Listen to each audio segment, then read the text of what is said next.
आज हम एकविमी, द्विविमी और त्रिविमी गति के बारे में जानेंगे। एकविमी गति, जब एकविमी गति किसे कहते हैं? जब कोई वस्तु सरल रेखा में गति करती है। जब कोई वस्तु सरल रेखा में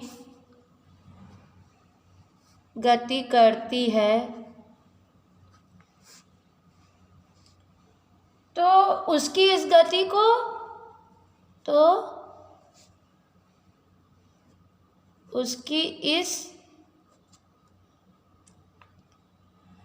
को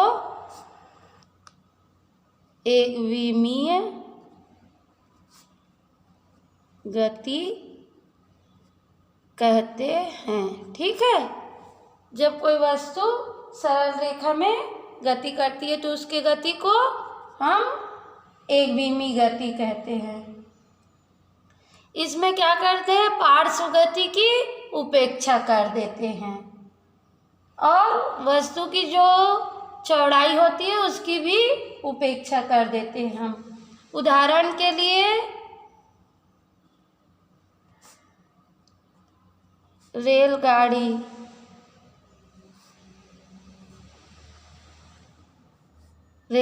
उदाहरण के लिए रेलगाड़ी। जब रेलवे प्लेटफार्म में गाड़ी दौड़ते रहती है तो उसकी गति कैसी होती है? एकविमी गति होती है, क्योंकि वह एक सरल रेखा में गति करती है। ठीक है, इसे हम ऋजुरेखी गति भी कहते हैं। रेलगाड़ी की गति एक विमीय गति है, क्योंकि रेलगाड़ी एक सरल रेखा में गति करती है। इसे हम ऋजुरेखीय गति भी कह सकते हैं। ठीक है, इसे हम ऋजुरेखी गति भी कह सकते हैं। इसमें क्या है? इसमें वस्तु की जो चौड़ाई होती है, जैसे रेलगाड़ी प्लेटफार्म में दौड़ रही है तो प्लेटफार्म की लंबाई बहुत ज़्यादा होगी, उस समय रेलगाड़ी के चौड़ाई की उपेक्षा कर देंगे हम, है ना। इसमें वस्तु की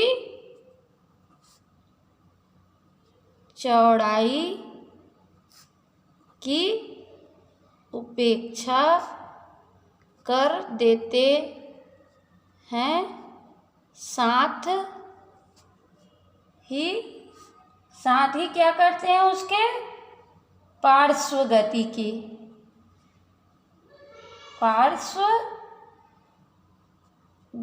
की उपेक्षा कर देते हैं। ठीक है, तो एकविमी गति को हम ऋजुरेखी गति भी कहते हैं। ठीक, अब दूसरा है हमारा द्विविमी गति। द्विविमीय गति, इसमें पार्श्व गति की उपेक्षा नहीं करते हम, है ना। जब कोई वस्तु किसी समतल में गति करता है, जब कोई वस्तु समतल में गति करता है, जब कोई वस्तु समतल में गति करता है और उसकी पार्श्व गति की उपेक्षा नहीं करते, तो उसकी इस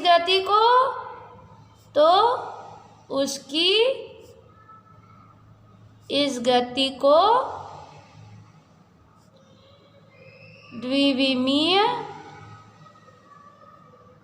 द्विविमीय गति कहते हैं। ठीक, जैसे कि उदाहरण में के लिए जमीन में कोई कीड़ा चल रहा है या नाव नदी में चल रही है, तो ये सब क्या गति होगी? या कोई वृत्ति गति कर रहा है, तो ये सब द्विविमीय गति के अंतर्गत आएगी। उदाहरण के लिए जमीन में चलता हुआ कीड़ा, नाव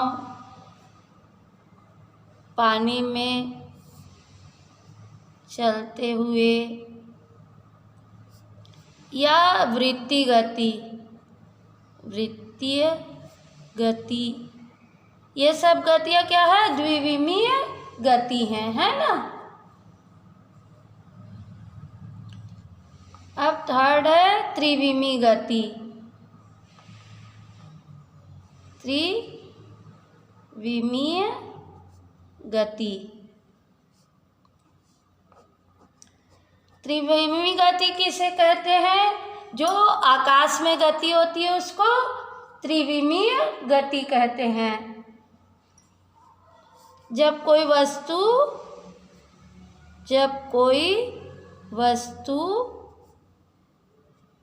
आकाश में गति करती है तो उसे त्रिविमीय गति कहते हैं। ठीक है, जब कोई वस्तु आकाश में गति करती है तो उसको त्रिविमीय गति कहते हैं। जैसे पतंग का उड़ना, उदाहरण के लिए उड़ती हुई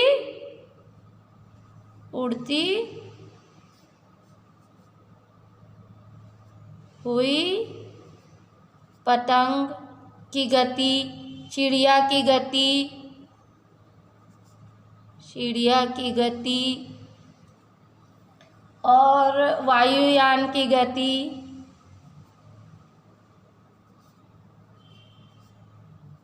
ये सब क्या है? रॉकेट की गति, गैस के अणुओं की गति, गैस के अणुओं की गति, ये सब क्या है? त्रिविमीय गति के अंतर्गत आती हैं। अब जैसे आकाश में कोई वस्तु का अध्ययन करना है हमारे लिए,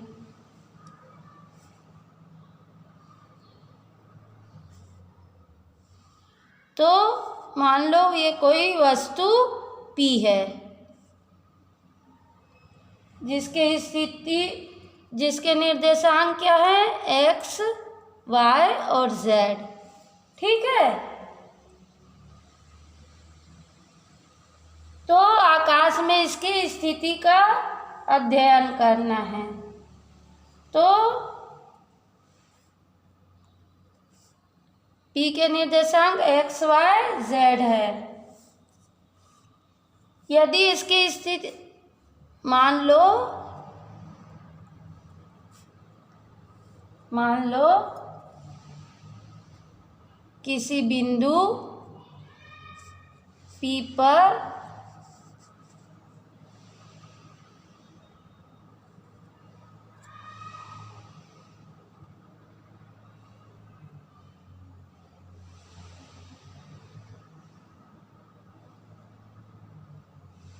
पी के निर्देशांक एक्स, वाई और जेड है। पी के निर्देशांक क्या है? एक्स, वाई, जेड है। अब इस पर आकाश में इस पर किसी वस्तु के गति का अध्ययन करना है। तो हम ओ एक्स, ओ वाई और ओ जेड क्या किए? 3 समकोणिक अक्ष, 3 समकोणीय अक्ष जिन्हें क्रमशः एक्स अक्ष, वाई अक्ष और जेड अक्ष कहेंगे। ठीक है, मान लो ये ओ है ना, ये क्या है? वाई, एक्स और ये जेड। ठीक है, यहाँ से बिंदु पी है ना, यहाँ से हम डाल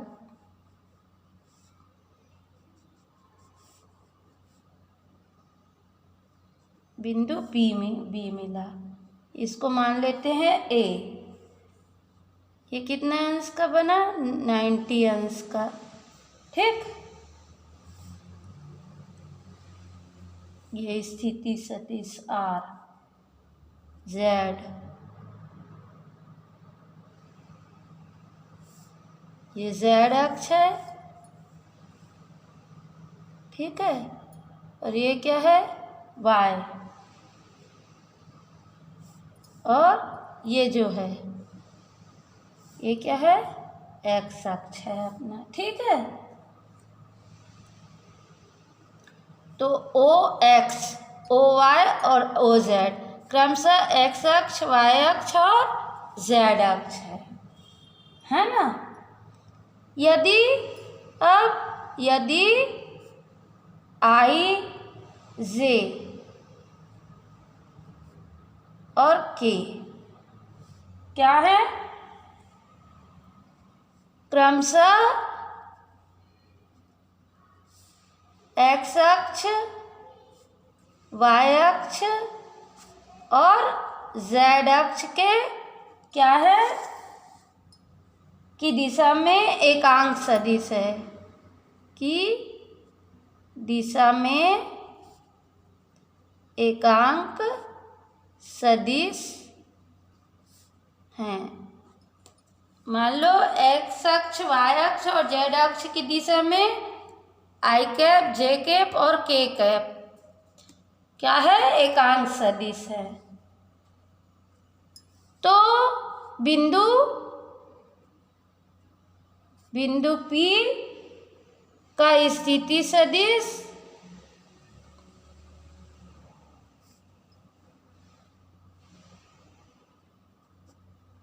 क्या होगा? OP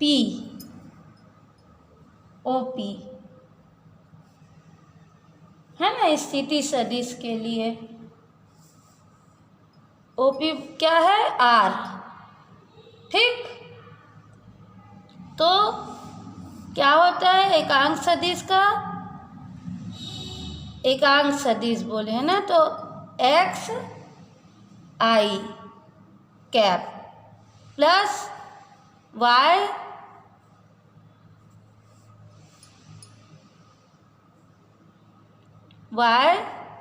जे कैप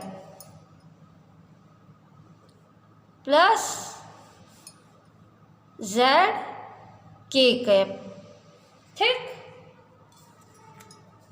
अब यहाँ वेयर आर इक्वल टू हम जानते हैं कि x square plus y square plus z square.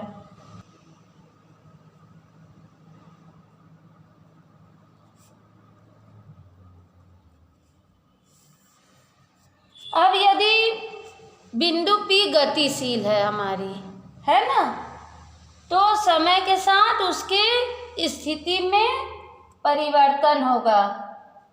तो उसकी स्थिति निर्देशांक जो है IJ और K,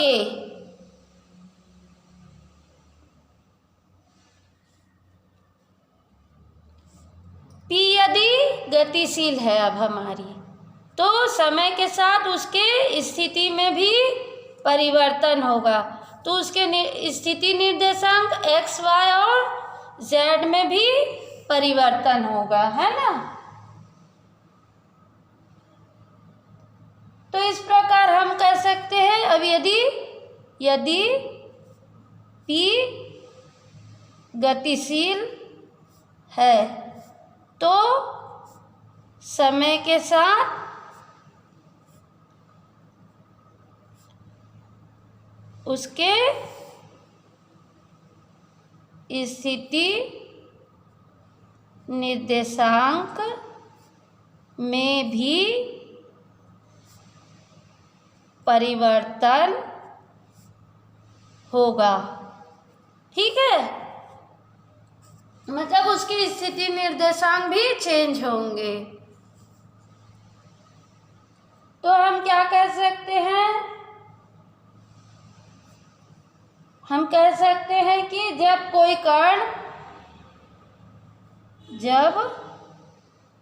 कोई कण गतिशील अवस्था में होता है, गतिशील अवस्था में होता है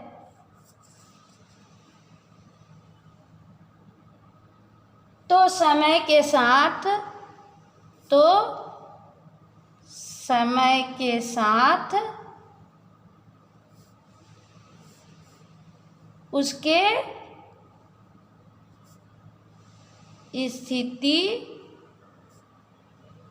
निर्देशांक भी परिवर्तित होते हैं। ठीक है, समय के साथ उसके स्थिति निर्देशांक भी परिवर्तित होते हैं। तो एक बीमी गति क्या होती है, तो एक बीमी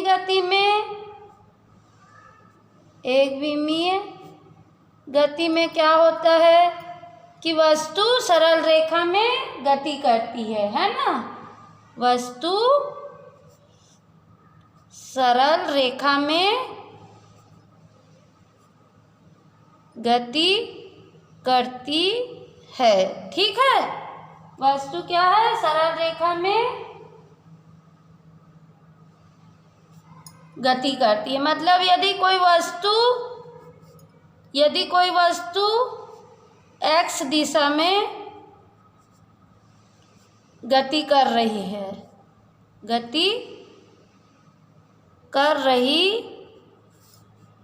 है तो समय के साथ x निर्देशांक में ही परिवर्तन होगा।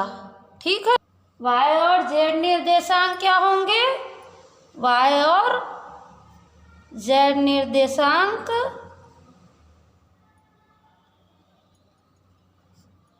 अपरिवर्तित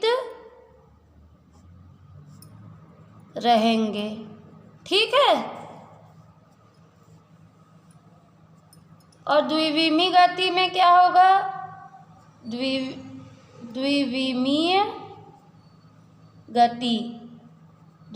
गति में क्या होगा, वस्तु समतल में गति करती। द्विविमीय गति में वस्तु समतल में गति करती है। यहाँ पर हम पार्श्व गति की उपेक्षा नहीं करते द्विविमीय गति में, है ना।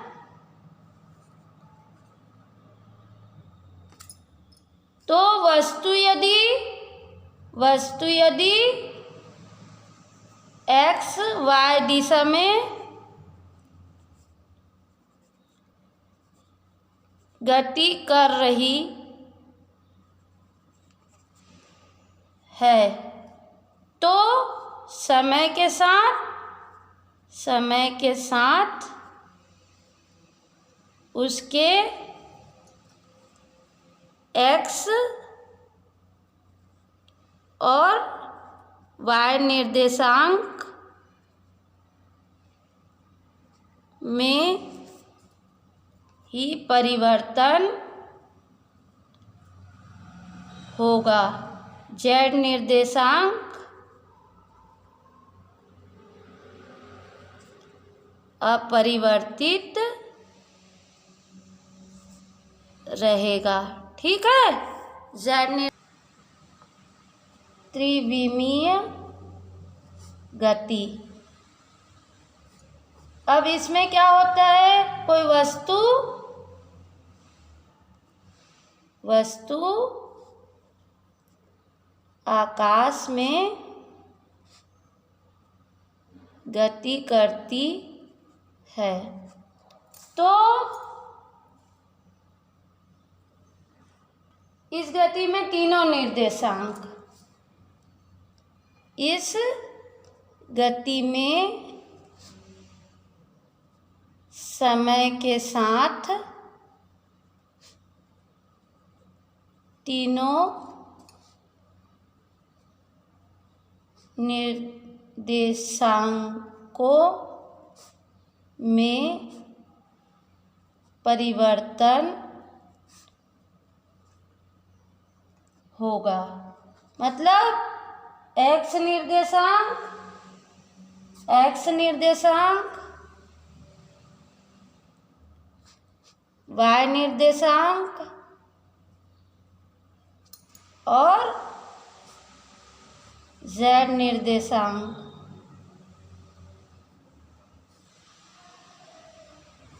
परिवर्तित होंगे।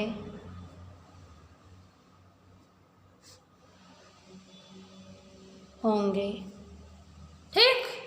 तो ये है एकविमीय, द्विविमीय और त्रिविमीय गति।